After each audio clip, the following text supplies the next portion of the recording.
लिए मैं हूं एजाज सैयद। आज का टॉक शॉक बड़ा ही अहम है। वो इसलिए अहम है कि आज हमारे टॉक शॉक में इंजीनियर मोहम्मद अली मिर्ज़ा के वकील हाफिज ताहिर अयूबी, उनको हमने खुसूसी तौर पर दावत दी है। आपको पता है कि इंजीनियर मोहम्मद अली मिर्ज़ा को 25 अगस्त को गिरफ्तार किया गया था जेलम से, और फिर बाद में जेलम में कैद रखने के बाद उन्हें 6 दिन के लिए हफ्जाबाद जेल मुंतकिल किया गया, और इस दौरान उन पर ब्लास्फेमी का मुकदमा यानी कि तौहीन रसालत का मुकदमा दर्ज किया गया, और फिर वो रावलपिंडी में मुंतकिल हुए। रावलपिंडी में अभी वो मौजूद थे कि इस्लामी नज़रियाती काउंसिल ने एक मुतनाज़ा प्रेस रिलीज जारी की, जिसके बारे में हम पहले बात कर चुके हैं। और उस प्रेस रिलीज में भी उन्होंने ना सिर्फ मोहम्मद अली मिर्ज़ा, जो कि खुद एक इस्लामिक प्रीचर हैं, उनको गुस्ताखी का मुर्तकिब करार दिया, बल्कि उन पर तहरीफ कुरान का इल्ज़ाम भी आयद कर दिया। और हैरानकुन बात यह थी कि इस्लामी नज़रियाती काउंसिल में ऐसे मेंबर्स मौजूद थे जिनका डायरेक्ट कॉन्फ्लिक्ट ऑफ इंटरेस्ट मौजूद था मोहम्मद अली मिर्ज़ा के साथ। तो इन तमाम मौज़ूआत के ऊपर और मोहम्मद अली मिर्ज़ा के केस के ऊपर, जेल में वो कैसी सूरत हाल में, इन तमाम इशूज़ के ऊपर हम बात करेंगे हाफिज ताहिर अयूबी साहब से। आपका बहुत शुक्रिया, आपने मुझे मदऊ किया और अपना जो पॉइंट ऑफ व्यू है इस हवाले से रखने का मौका दिया, और जो भी डिस्कशन होगी इंशाल्लाह इसका पार्ट बनाएंगे। और अगेन आपका शुक्रिया बहुत बहुत। नहीं हाफिज साहब, ये फरमाएं कि अभी आप सीधे मुलाकात करके आ रहे हैं इंजीनियर मोहम्मद अली मिर्ज़ा से। इस्लामिक प्रीचर हैं, स्कॉलर हैं, और इस्लामी स्कॉलर होने की वजह से बहुत बड़ी दुनिया उनको रिस्पेक्ट करती है। ये बताएं कि जेल में क्या सूरत हाल है उनकी? जेल में एक आम कैदी की तरह की लाइफ है, और उनके साथ 295C के आई थिंक 1 या 2 लोग उनके साथ हैं, और उसी तरह की एक आम अगर आप कह लें कि कोई दहशतगर्दी का या एक आम कोई 302 का कि मुल्ज़म अगर जेल के अंदर हो, तो ऐसी ही उनकी जेल के अंदर लाइफ है। उन्हें बी क्लास नहीं दी गई? नहीं, कोई ऐसी कोई सहूलत उनको नहीं दी। अच्छा, सॉलिटरी कन्फाइनमेंट में भी नहीं है? वो अपनी तरह के 2 मुल्ज़मान के साथ? जी, अपनी तरह के मुल्ज़मान, आम कैदियों की तरह। क्या बातचीत हुई, अगर आप शेयर करें लोगों के इंटरेस्ट के लिए? केस के हवाले से वो पूछ रहे थे कि बेल का मामला क्या हुआ, तो मैंने उनको डिस्क्लोज़ किया कि बेल जो है हमने विड्रॉ कर ली थी, और वो उसके कंसिक्वेंसेस भी देख रहे थे कि ये रिपोर्ट जो आई है, मुझसे पूछा कि ये जो रिपोर्ट आने वाली थी, ये कोई ओपिनियन मांगा गया था, वटेवर कोई पेंडिंग थी डिस्कशन में, तो उसके हवाले से क्या हुआ है, वो आई है या नहीं।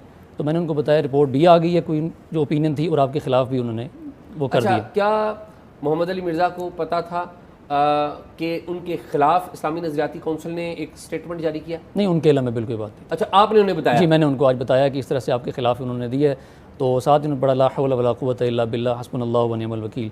तो मुझे कहते हैं, मैं बड़ा हैरान हूँ कि ये इस हद तक कोई जा सकता है कि 295C के मामले में, कि आने रसूल के मामले में, कि जब मेरी इतनी खिदमात हैं दीन के हवाले से, कतई नज़र इस बात से कि बाज़-औक़ात बात ऊँच नीच हो जाती है, लेकिन क्या इस बात पे वो फतवा सदर कर देंगे मेरे ऊपर कि वो क्या कहा जाए कि आने रसूल के मुर्तकिब हो गए जिसकी सज़ा सज़ाए मौत है? तो कभी भी कहते हैं मैं इस तरह की तवक्को नहीं कर रहा था कि इस तरह के कोई मामला मेरे ख़िलाफ़ कभी आ सकता है। ये बताएं कि इस्लामी नज़रियाती काउंसिल के हवाले से और उसके मेंबरान के हवाले से उन्होंने कोई बात की?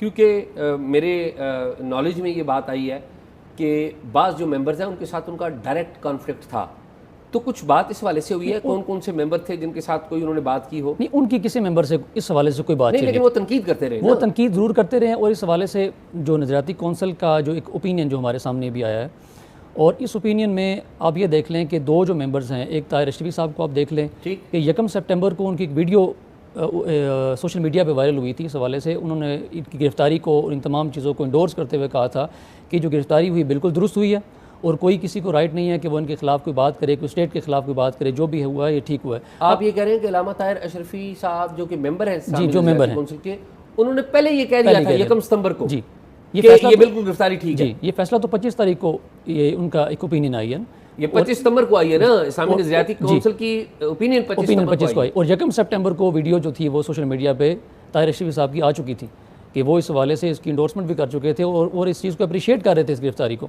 अच्छा, तारीफ़ कर रहे थे। अच्छा, ये बताएं कि अल्लामा ताहिर अशरफी, ज़ाहिर एक कॉन्फ्लिक्ट आपने बयान कर दिया, इनके भाई के ऊपर भी बड़े इल्ज़ामात हैं कि वो ब्लास्फेमी, तौहीन रसालत के जो मुकदमात हैं वो कहा जाता है कि ब्लास्फेमी गैंग, उसके सरगना के तौर पे जो चंद लोग लिए जाते हैं, उनका नाम लिया जाता है, हमें नहीं पता वो है या नहीं, तो उनके ऊपर भी जो मोहम्मद अली मिर्ज़ा ये तनकीद करते रहे? नहीं, मेरे जहन में इस तरह की कोई बात नहीं, मेरे से ड्यूरिंग इन्वेस्टिगेशन या ड्यूरिंग प्रोसेस मेरे साथ इस तरह की बात कुछ शेयर नहीं हुई। क्या अल्लामा ताहिर अशरफी के बारे में या और मेंबर्स, उनके बारे में भी इन्होंने तनकीद कर रखी है अपनी वीडियोज़ में? जी, तनकीद तो सबका कई जगहों पे उन्होंने कर रखी है अलामा ताहिर अशरफी साहब के ऊपर, और शायद वो इस तनकीद की वजह से ही ये सारी सूरत हाल हमारे सामने है कि कॉन्फ्लिक्ट डेफिनेटली आ जाता है। और कल एक और वीडियो हमारे सामने किसी दोस्त ने शेयर की, अब्दुल वाहिद कुरैशी साहब हैं, और उन्होंने नज़रियाती कौंसिल के एक और मेंबर हैं हाफिज़ अमजद साहब, उनके हवाले से कहा कि फैसलाबाद में मेरी उनसे मुलाकात हुई है और उस दौरान उन्होंने ये बात कही कि ये जो फ़ैसला आने वाला है, हम जो पहले भी हमने एक जो बड़े मिर्ज़ा के साथ किया था, हम इनके साथ भी वो काम करेंगे। तो ऑलरेडी एक माइंड जो था, एक प्लान था कि ये चीज़ उन्होंने करनी है, तो इस बुनियाद पे। लेकिन ये टेक्निकल जो यहाँ पर जो बात है वो ये है कि इन्वेस्टिगेशन का उनको किसी भी तरह का लेटर फॉरवर्ड करना, जो कि मेरे बाद में मेरे इल्म में आया कि उन्होंने उनसे डिमांड की थी कि स्कॉलरली ओपिनियन अपनी आप हमें इस हवाले से दें। इनका लेटर भेजना भी अगेंस्ट द लॉ है, और उनका कोई रिप्लाई इस हवाले से किसी इन्वेस्टिगेशन के अंदर अगर किसी को केस फॉरवर्ड करना और उनका रिप्लाई करना, वो भी against the law and against the rules. अच्छा, ये बताएं हाफिज़ साहब कि सीक्वेंस ऑफ इवेंट्स के ऊपर लीगल बात करें हम, कि सबसे पहले 16 MPO के तहत मेंटेनेंस ऑफ पब्लिक ऑर्डर के तहत इंजीनियर मोहम्मद अली मिर्ज़ा को जेल में गिरफ्तार किया जाता है, और फिर उसके अगले रोज़ 26 अगस्त को 2025 को उनके ऊपर ब्लास्फेमी का मुकदमा दायर किया जाता है गुजरात के एक कंप्लेनेंट की दरख्वास्त के ऊपर। इसमें लीगल लकूनाज नहीं है? देखें, जब उनको अरेस्ट किया कि वो उसका एक पस मंज़र है कि वो उनके पास जेल अकेडमी में आए, उनको रिक्वेस्ट की कि हालात कुछ बेहतर नहीं है तो आप हमारे साथ चलें, हम थोड़ा सा डिटेन करते हैं। वो सारी, आपको एक चीज़ का इल्म होगा कि इंजीनियर साहब की एक पॉलिसी शुरू से रही है कि वो कहते हैं स्टेट के अगेंस्ट कभी नहीं जाना, कभी कोई प्रोटेस्ट नहीं करना, बाहर नहीं आना, जो अपनी बात है आप अपने अवाम में सोशल मीडिया में रखें या अपना मुकदमा जो है वो दलाइल के साथ रखें। वो जब वहाँ पर गए तो उन्होंने कहा हम आपको डिटेंशन में आर्जी रख रहे हैं, ये हालात बेसाजगार हो जाते हैं तो आपको हम कर लेंगे। तो ये 3 MPO के वाले से उन्होंने कहा था, लेकिन 3 MPO या 16 MPO का ऐसा कोई ऑर्डर हमारे सामने आज तक आया नहीं है जिसको हम इनिशियल स्टेज पे चैलेंज भी कर सकते थे। ऑर्डर अभी पब्लिक नहीं हुआ? पब्लिक नहीं हुआ। आपने मांगी है कॉपी जी, इसकी? डिप्टी कमिश्नर ऑर्डर करता है? हमने इनिशियली उनसे जब 25 अगस्त को कहा था कि हमें इस तरह की कॉपी प्रोवाइड करें ताकि हम इसका हमें इल्म हो कि क्या है, तो वो हमें कॉपी दी नहीं गई। तो 295 अभी तक आपको जो 16 MPO के तहत गिरफ्तारी की कॉपी नहीं दी, कॉपी नहीं मिली। ये डिस्ट्रिक्ट डिप्टी कमिश्नर जेलम जी मीसम अब्बास साहब थे, डिस्ट्रिक्ट DC थे, अब तो ट्रांसफ़र हो गए हैं, जेलम का तमाम मामला ट्रांसफ़र हो गया ऑलमोस्ट। तो उन्होंने हमें कॉपी प्रोवाइड नहीं की, और वेरी नेक्स्ट डे जो कि उनको आइडिया था कि जेलम की इंतजामिया और डिप्टी कमिश्नर की हालत देखें लोगों की कि इंटेलेक्चुअली कितने डिसऑनेस्ट है। ये डिसऑनेस्टी की है ना कि एक बंदे को आप ये करें और उसके ऊपर बाद में DPO ने मुकदमा भी दायर कर दी। आप देखें इखलाकी तौर पे कितने, पता नहीं ये ना जाने अब कैसे अपने जूनियर्स को कैसे मुंह दिखाते होंगे ये ऐसे लोग। मैं तो हैरान होता हूँ वैसे इस डिप्टी कमिश्नर के ऊपर भी और DPO के ऊपर भी। आप इनका ये मामला देखें कि 295C की जो FIR है, अगर वो थ्रू वीडियो कोई बात सामने आ जाए वट एवर किसी भी सोशल मीडिया प्लेटफॉर्म से, तो कहा जाएगा वो 11 PK के तहत उसको लिया जाता है कि इसमें जो ट्रायल है वो साइबर का है या इसको FIA वो देखेगी। तो पुलिस उसको बगैर किसी इन्वेस्टिगेशन के उसको FIR लॉन्च ही नहीं कर सकती उसके ऊपर। लेकिन ये किस प्रेशर के तहत और किस इसको तनाज़र में, किस पस मंज़र में इस FIR को उन्होंने किया, और बाद में उन्होंने FIR को NCCI को ज़बरदस्ती उनको कहा कि आप FIR फ्रेश काटें। NCCI ने तो उनको कहा है कि हम तो जब तक इन्वेस्टिगेशन नहीं करेंगे, हमारा एक प्रोसेस है, हम 160 का नोटिस भेजेंगे, वो अपना डिफेंस देंगे, हम एक पूरा उनको मौका मिलता है। अगर उसके बाद अगर वो उनके खिलाफ कोई इस तरह के एलिगेशन पाए जाते हैं दैन हम उनके खिलाफ जो FIR लॉन्च करेंगे। लेकिन वो सारे उस प्रोसेस को कट करके इमीडिएटली NCCI ने उन पर FIR लॉन्च कर दी उनके अगेंस्ट। अच्छा, मुझे ये बताएं कि ये 3 मुख्तलिफ मामलात आ गए हैं। एक मामला आया है 16 MPO का ऑर्डर जो आपको नहीं दिया गया डिप्टी कमिश्नर की तरफ से।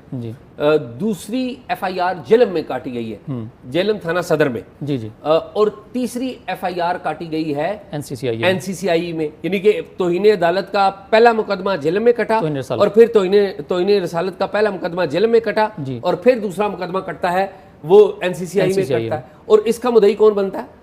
इसकी जो सेकंड NCCI इसका जो मुद्दई है वो SP कंप्लेनेंट है जेलम, इस दूसरे मुकदमे के जो कंप्लेनेंट है। ठीक है। और ये लास्ट हेयरिंग पे हमारी आर्गूमेंट्स पे थे लीगल ग्राउंड के ऊपर कि जब उन्होंने अपने कंप्लेनेंट, जब उन्होंने बेल मूव की थी 23 को। और क्या नाम है इनका SP complainant? SP complainant I think Faisal Saleem है। Faisal Saleem I think, if I am not wrong. तो ये कि जब आप ने अदालत में कार्रवाई हुई है, जो जेल वाली अदालत में कार्रवाई हुई नहीं, रावलपिंडी में, वो तो उन्होंने ट्रांसफ़र कर दिया ना। अच्छा जी, जेल। तो रावलपिंडी में हमारे जो कोर्ट में आर्गूमेंट्स थे, हमने कहा कि कंप्लेनेंट जो है वो किसी भी तरह से, वो चूँकि कह रहे थे हमने वकालतनामा देना है, हमने आर्गूमेंट करने हैं, हमने कहा कि SP जो है वो कंप्लेनेंट है, तो कंप्लेनेंट के अलावा कोई और प्राइवेट कंप्लेन इसमें वकालतनामा नहीं दे सकता। इसमें इंटरेस्टिंग बात एक और ये है कि जो कंप्लेनेंट हैं जेलम वाली FIR के ऊपर वो हुमैर कादरी, और इससे पहले 2023 में एक और जो FIR थी वो भी हमने क्वैश करवाई थी और उस FIR के कंप्लेनेंट भी हुमैर कादरी थे। और अच्छा, माजी में भी उमैर कादरी जी, इनके खिलाफ दरखास्तें देते अब रहे। मुझे बताएं एक लीगल ग्राउंड पे इसको देखें कि एक गुजरात का जिसका आईडी कार्ड का एड्रेस है वो जेलम में आके हमेशा वो एफआईआर उसकी तरफ से की जाती है। तो ये एक जो उसका पस मंज़र है ये बड़ा मशकूक है सारा मामला ही, कि जेलम से कोई नहीं उठ रहा इस बात पे कहने के लिए कि ये एफआईआर होनी चाहिए या जो उसके कंटेंट हैं वो कोई एप्लीकेशन दे। आपको गुजरात से हमेशा क्यों लेके आने पड़ते हैं बंदे, बार बार अगेन वही कंप्लेनेंट आता है और वो उसके खिलाफ उसके कहने पे आपकी एप्लीकेशन, इवन कि इस और एप्लीकेशन वो जेलम पुलिस को दरखास्त दी जाती है और डीपीओ साहब की मंजूरी से पर्चा भी हो पर्चा जाता बच जाता है, पर आप उसकी मौत का परवाना लिख देते हैं। 295C की एफआईआर होने का मतलब पाकिस्तान में ये है कि आप किसी आम जनरल पब्लिक के हाथ में आप लाइसेंस दे दें उसको कि कोई बंदा उठे और उनको कत्ल कर दे। एफआईआर होने का मतलब हमारे पाकिस्तान में ये समझा जाता है, कतई नज़र इस बात से कि लोग वेट करें कि ट्रायल में क्या कंक्लूजन होगी। अच्छा, अब आप मुझे ये बताएं कि ये जो मुकदमा है तौहीन का और ये इल्ज़ाम जो इस्लामी नज़रियाती कौंसिल ने लगाया है, ये इसकी लीगल हैसियत क्या है? इस पे 2 जजमेंट्स हैं। पहले तो हम कहते हैं आर्टिकल इसके हवाले से क्या कहते हैं। हमारा जो कॉन्स्टिट्यूशन ऑफ पाकिस्तान है उसकी सेक्शन 220 आर्टिकल 229 एंड 230 में बड़ा क्लियर है इनका जो एडवाइजरी काउंसिल की जो हैसियत है, उन्होंने इसको बेकशोर करवाया ABC पैराग्राफ में कि किन किन को ये अपनी एडवाइस जो दे सकते हैं। 2 ही लफ्ज़ कॉन्स्टिट्यूशन में जो है वो लिखे गए हैं, एक एडवाइजरी और एक सजेशन। इसके अलावा नज़रियाती कौंसिल के पास कोई इख्तियार नहीं है। इवन कि इनके पास किसी भी इन्वेस्टिगेशन के दौरान FIA जो कि बड़ा एक मोतबर इदारा है, उनके अपने फोरेंसिक टूल्स हैं, उनके एक इन्वेस्टिगेशन का एक पूरा प्रोसेस है, उसके बावजूद एक मैटर को सेंड किया जाना कि आप अपनी ओपिनियन दें। अगर आपने ओपिनियन पे फैसले करने हैं तो फिर इन्वेस्टिगेशन का तो मकसद ख़त्म हो जाएगा, इस सारे प्रोसेस का मकसद ख़त्म हो जाएगा। तो इस हवाले से जो नज़रियाती कौंसिल ने जो अपनी ओपिनियन दी है, हाँ, और नज़रियाती कौंसिल के फ़ैसले इस ओपिनियन के टॉप पे जो लफ्ज़ लिखा है उन्होंने कि बाबत फ़ैसला, ये फ़ैसला लफ्ज़ लिखा ही नहीं जा सकता। आप फ़ैसला देने के पाबंद ही नहीं है, आपके पास इख्तियार ही नहीं है। अच्छा, इसके ऊपर वो जो लिखा हुआ है वो बाबत फैसला लिखा हुआ है जी, ठीक है, वो हमने भी इसको डिस्कस किया लेकिन हमने ये पॉइंट गौर नहीं किया था। अच्छा, अब उन्होंने इसको जब स्टार्ट किया तो उन्होंने ये लिखा, स्क्रीन पे नजर आ रहा है, जरा प्लीज पॉइंट आउट करें। इसको उन्होंने लिखा फ़ैसला बाबत, और आगे वो सारा मुरासला National Cyber Crime Investigation Agency Rawalpindi की तरफ से लिखा गया। अब ये जब लफ्ज़ फ़ैसला लिख दिया तो ये आगे कंटेंट क्या है वो तमाम कंटेंट की हैसियत ख़त्म होगी, क्योंकि वो फ़ैसला कर नहीं सकते किसी मामले में। उनकी जो हैसियत है वो ओपिनियन देने की है, सजेशन देने की है।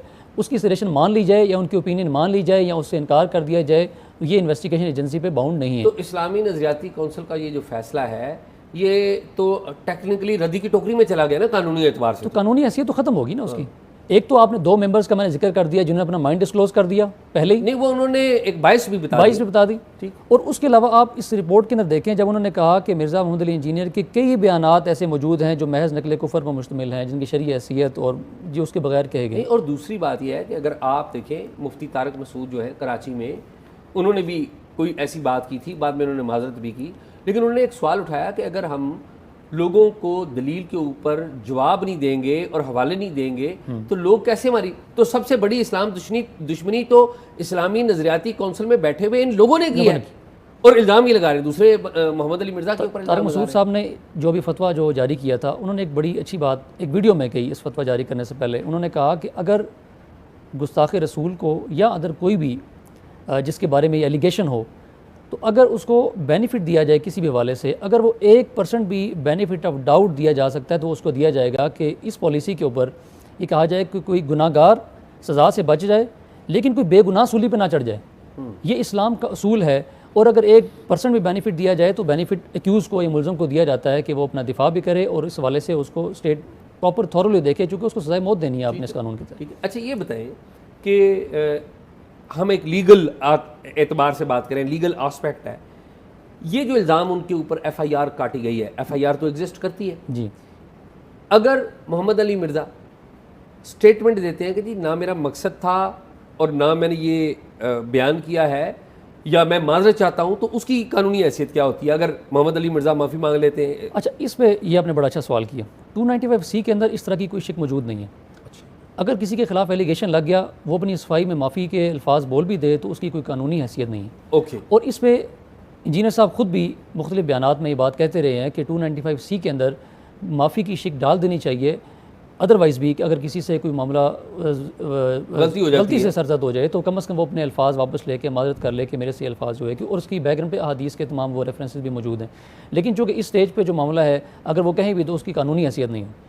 लेकिन वो जो वर्ड हैं वो उन्होंने कंटेस्ट किया है उन्होंने उनके बैकग्राउंड्स को बताया है, और वो डिटेल वीडियो को और एक वजाहती वीडियो उसके बाद जो आई थी उसका ट्रांसक्रिप्शन भी इन्वेस्टिगेशन का उसका पार्ट बनाया है कि ये तमाम इस कॉन्टेक्स्ट में तमाम गुफ्तगू जो है वो की गई। अच्छा ये बताएं कि मोहम्मद अली मिर्ज़ा साहब से जेल के अंदर कोई अब तक तफ्तीश हुई है, और अगर हुई है तो क्या बात हुई? नहीं, जेल में कोई तफ्तीश नहीं हुई।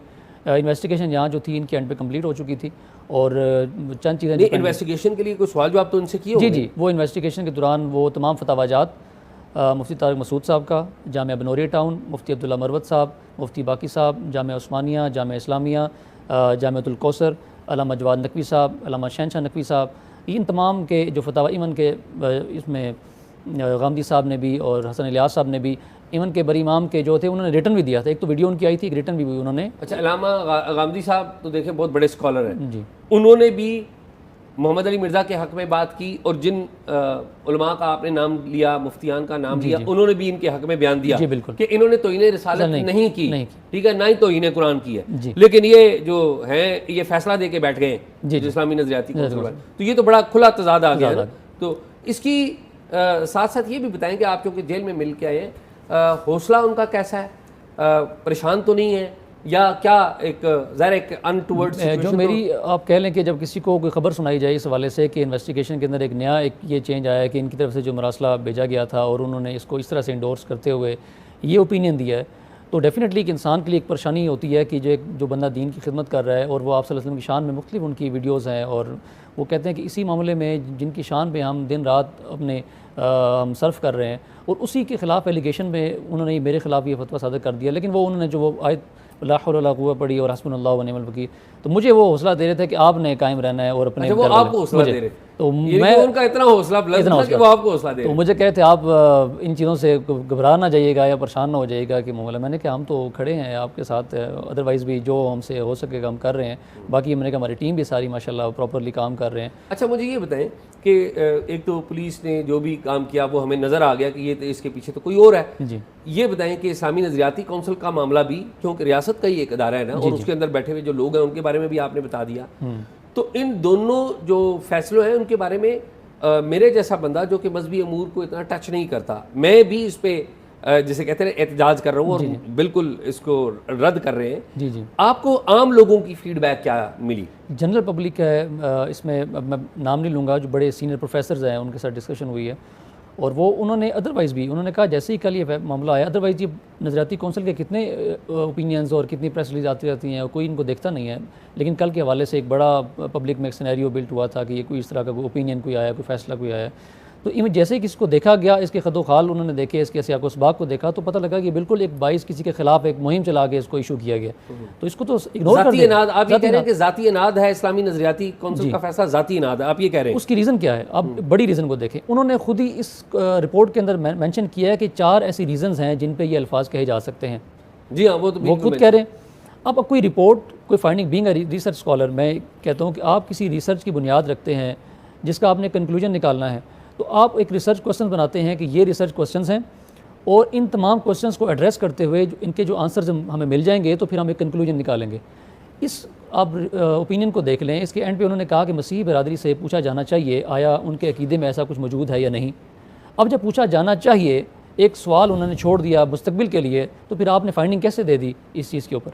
तो आपने खुद ही अपनी चीज़ को अनअटेंडेड छोड़ दिया, और छोड़ने के बाद आपने उसको फैसले को भी दे दिया, और साथ लिखा कि हमने वो वीडियो भी इन्होंने पूरी नहीं सुनी, उस वीडियो को नहीं सुना, और वो कह रहे हैं कि कुरान में ऐसी कोई आयत मौजूद नहीं है। खुद नज़रियाती कौंसिल कुरान की तहरीफ कर रही है कि ये आयत कुरान में मौजूद नहीं है कि अल्लाह आपको इजाज़त दे रहा है कि आप किसी अहले किताब से शादी कर सकते हैं। आप ये कह रहे हैं कि इस्लामी नज़रियाती कौंसिल कुरान की तारीफ की मुर्तकब हो गई है? वो खुद आप पढ़ें, आप ये देखें उनकी जो सेकंड जो पेज है वहाँ वो ये कहते हैं कि बाला आयत के हवाले से इसके बयान की ख़त कशीदा इबारत इसके ज़ाती अल्फाज हैं जो इस आयत में कहीं मौजूद नहीं है।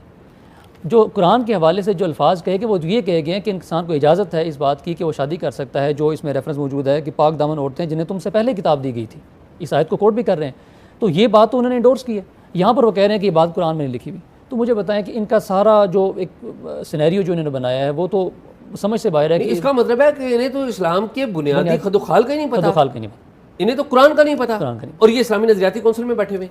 बस एक बाइस डिसीजन था जो इन्होंने बना लिया कि हमने इस तरह का फैसला देना है, और ख़ास तौर पे कोई ओपिनियन जब मांगी जाती है तो उसमें एक कॉन्टेक्स्ट उनको लिखा जाता है, कोई पैराग्राफ, कोई चंद लाइंस के बताएं कि इसके बारे में आपकी ओपिनियन क्या है। तो उन्होंने उस ओपिनियन को देने के बजाय लिख दिया कि माजी में आपकी वीडियोस भी आती रही हैं और ये भी आता रहा है। मुझे बताएं कि क्या वो वीडियोस देखते रहे बैठ के, या उन वीडियोस के बारे में आपसे सवाल किया गया?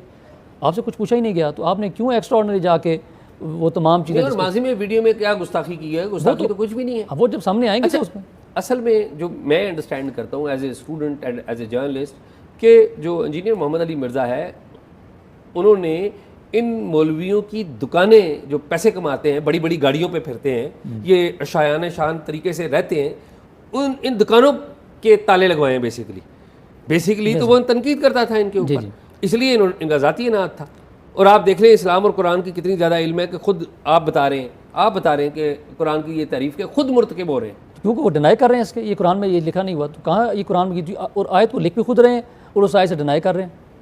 जो बात जो वर्डिंग है कि पुराने जो क्रिश्चियन कम्युनिटी के जो अकीदे के हवाले से बात हुई है, वो कहते हैं कि उनके अकीदे में ये चीज़ मौजूद है या नहीं। मुझे बताएं, आज आपको कोई ओपिनियन इस हवाले से लेनी हो, आप उन्हें कहें क्या आप रसूलुल्लाह सल्लम को आखिर नबी मानते हैं या नहीं? मुझे बताएं कौन सा पाकिस्तान का क्रिश्चियन है जो आपको लिख के देगा कि हम नहीं मानते? नहीं, कोई नहीं मानेगा, वो तो नहीं मानते, नहीं मानेंगे। और ये इस पे तो मैं वो साथ आपको रेफरेंस बाद में दे दूंगा सारे, कि वो इस पे बुक्स उन्होंने पब्लिश किया इन सेम वर्डिंग के साथ, और इस पे हमारी इस्लामी जो बुक्स हैं उन्होंने मुकदमे बनाए हैं इसके ऊपर कि क्रिश्चियंस के ये हमारे बारे में अकीदे हैं और हम इनका इस तरह रद्द कर रहे हैं इनका।